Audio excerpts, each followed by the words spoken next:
What is up, you guys? It's your favorite cutie Tati, and this is Talking with Tati.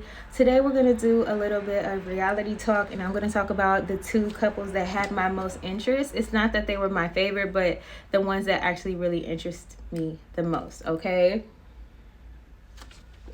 So, let's talk about KB and Edmond from Love is Blind, season 9. At this point in time, I have not seen the wedding episode, so this is where I'm coming from. So if you guys have already seen the finale and the reunion and all that, then you have to go back. Okay, so I am having a hard time believing KB and Edmund's storyline. I just don't believe that she really likes him, and I don't know if that's just a projection on my end, because from what I've seen of him in the edits, he just seems very like childlike in a way that I don't feel like KB is looking for, because she's looking for someone to be very like someone who leads, someone who's going to like protect, and that's not what I'm getting from Edmund. Edmund is giving more goofball energy, which is fine, but I just feel like when KB talks about the things that she wants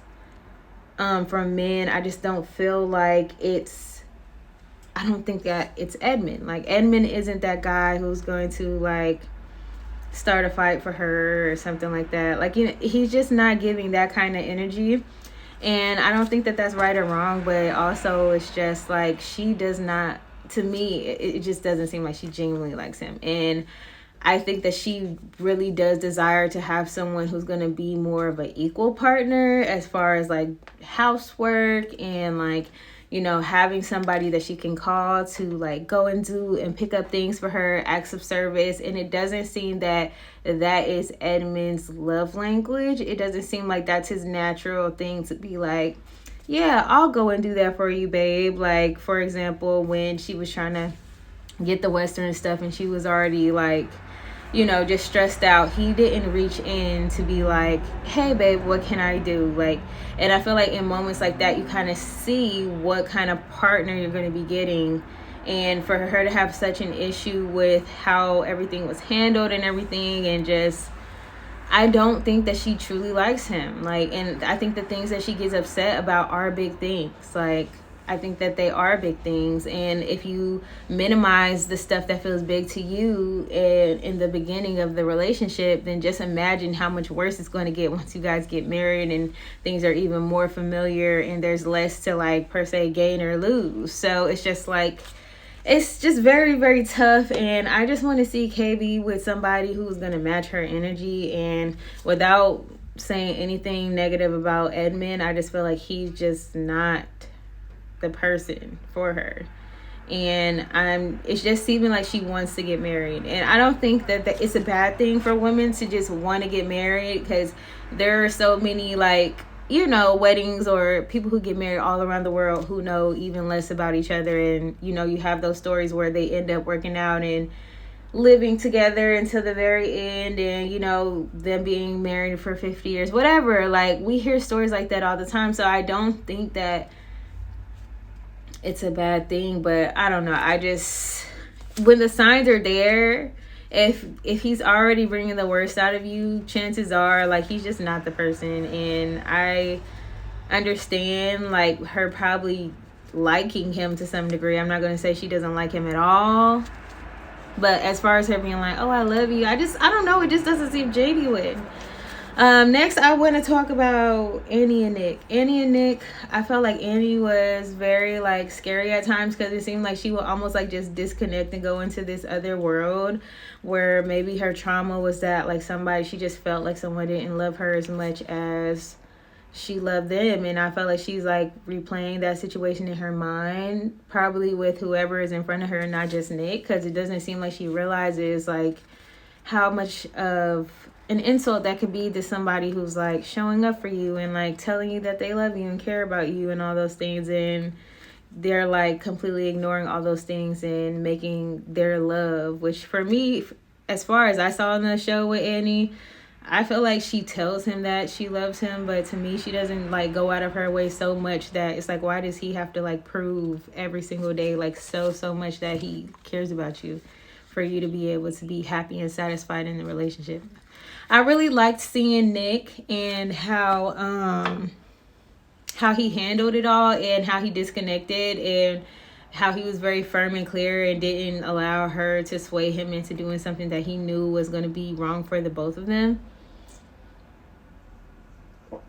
I know that there's different opinions about Nick and whether he is in the rainbow community or not, but regardless, I feel like it doesn't matter. I feel like he really did handle her with a lot of grace.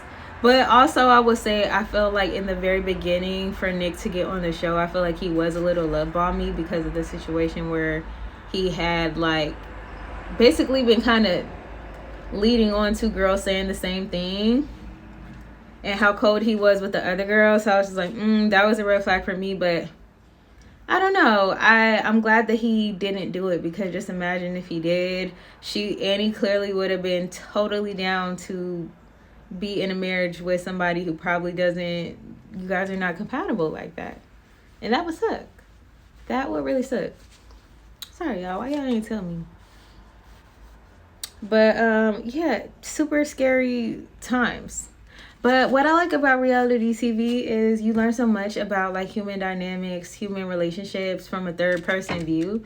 Because just by viewing such intimate details of another relationship, you can't help but to put yourself in certain shoes sometimes. And that's why it's so polarizing for everyone who are fans and love to watch, because it's just we all are putting ourselves in the shoes that we're seeing and being wow, what would I do? What would I do? And then it opens up all this amazing discourse to happen for us to learn from each other, hear each other's different perspectives, sometimes see ourselves in either sides of dynamics and be able to grow and hopefully take something away from the shows besides it being exciting and the drama, which is a component.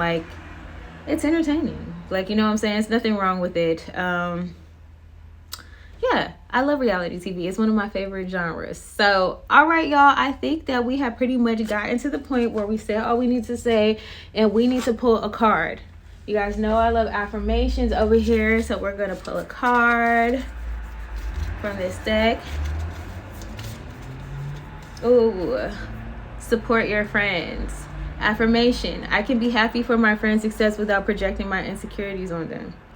Reminder: I believe in my friends and I don't want them to fail.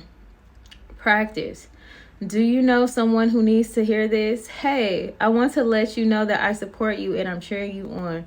Write it up and click send. This is very good. Yes. Always support your friends, you guys. I feel like it's so easy. I support people all the time on socials. It's so easy to just drop a comment. It's so easy to repost somebody, share something on your story.